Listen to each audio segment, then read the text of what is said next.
right, we'll get started with Royals All-Star Cole Ragans, who has the first question. We'll start with Annie on your left, Cole. Hey Cole, how are you feeling after? I know the leg cramp thing was a storyline in your first start. All good to go, ready to go. And then I just wonder, after your first postseason experience, what did you learn about yourself, the postseason in general, your team, and all that? Yeah, I mean, it's the same game.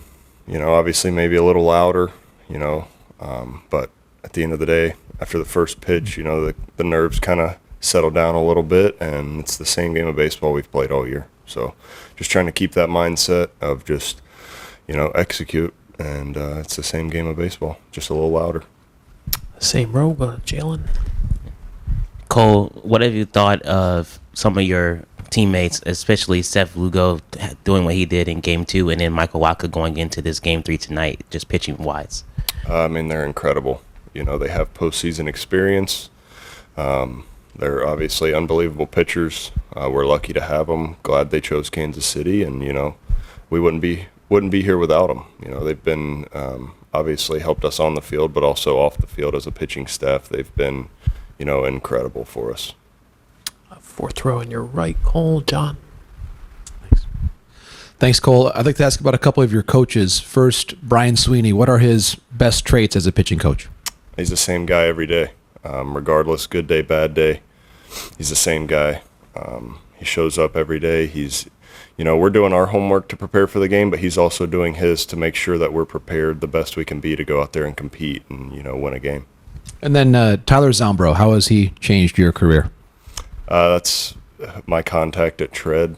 Obviously, he's helped me tremendously with just, they give me my workouts, mechanical analysis, all that kind of stuff. So he's the guy I talk to when I have, questions like that. And, he's awesome. Up front on your left, Cole. Go to Peter. Hey, Cole. How did facing the Yankees previously, that one start, maybe prepare you, and how do you navigate this lineup? Do my homework and execute. If I execute my pitches, I feel like I have a pretty good chance. Obviously, they're an unbelievable team. They have, two of the best hitters in baseball. But just execute. That's my goal. Trust the guys behind me and execute.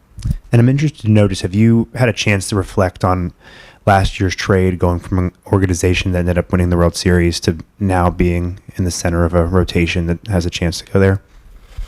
Yeah, I watched all the postseason games last year. I have some friends that I'll have for the rest of my life in Texas. So, I watched all those games. I still keep in touch with some of the guys over there. Like I said, Nathan Eovaldi, every now and then, me and him will shoot texts back and forth. Obviously, he's unbelievable in the postseason. But, I have guys, like Michael Wacha, Seth Lugo, Will Smith, Chris Stratton. They've all pitched in the postseason a lot.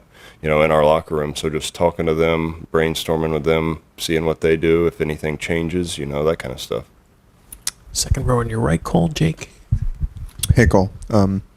You were working out of the bullpen exclusively for the Rangers last year. During that time, what gave you the belief and the confidence that, in your heart of hearts, you were still a starting pitcher? They sent me down and said I was going to be a starting pitcher, so whatever it takes to be in the big leagues and help a team win, that's what I'm going to do. So whatever the coaching staff decides, that's, I'll prepare the best I can, to be the best I can be in that spot for the team. That's all I care about is, helping the team win. But before you came over here, right? Yeah. Like when the Royals told you that they were going to have you work as a starter, not as reliever, was that something you were excited about? Yeah, I've been a starter my whole life leading up to that, so it was just, I had a really good routine, I felt like, so it was going back to that routine. I had obviously switched up my routine a little bit, becoming a reliever for a few months, so just going back to, the routine I had, tweaking some things and going from there. Go to Jorge, then Ron. Cole, that homework that you mentioned, how much is that centered on Aaron Judge and Juan Soto, navigating those two guys, and what kind of challenges do they provide? Yeah, it's centered on all 15 guys over there. Obviously those are the two two guys, you got to be careful. You can't make mistakes. They make you pay. So maybe do a little more digging on them too. But I mean, I gotta get 7 other guys out as well. So it's just like I said, doing my homework, figuring out where I can go with certain pitches, where I should kind of stay away from with certain pitches, and go from there. Go to Ron up front. How has the way the Royals worked with pitchers and prepared them been similar, and how different from how the Rangers did it? I mean, it's. I wouldn't say it's too much different in a sense. It's. Everybody obviously has their way of the way they explain things, but it all kind of comes back to the same concepts. Get ahead, stay ahead, fill up the strike zone, command your pitches, and trust the guys behind you. That's the biggest thing I feel like everybody preaches everywhere. And what was the messaging heading into the off season from the team to you, as they wanted to make sure there was a winning mindset coming off last year? I feel like we have a pretty good thing. We wear the Today shirt. We don't care what happened last year. That's last year. This is this year. We're focused on day by day. And, that's what our mindset was coming into spring training. We expected to, be a lot better. And, we're not done. Thank you. Yeah. John in the 4th row.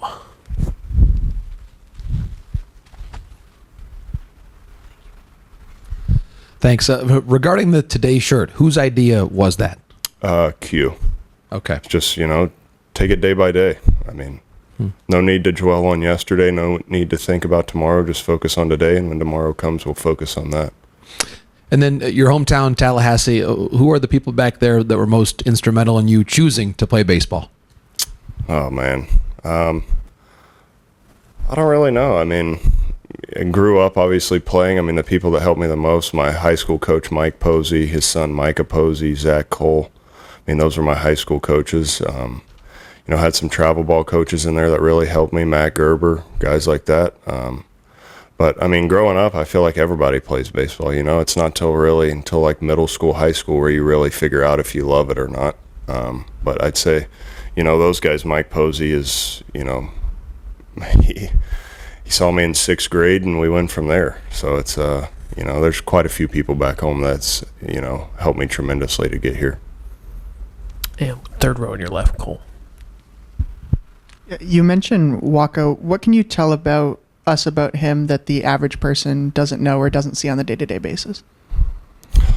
It's one of the best human beings you'll ever meet in your life. The way he shows up every day, the attitude he brings, he pushes every single person in that locker room to be better every day.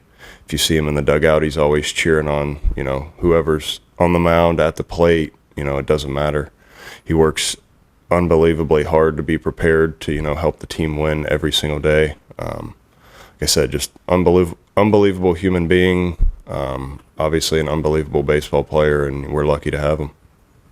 Anything else for Cole?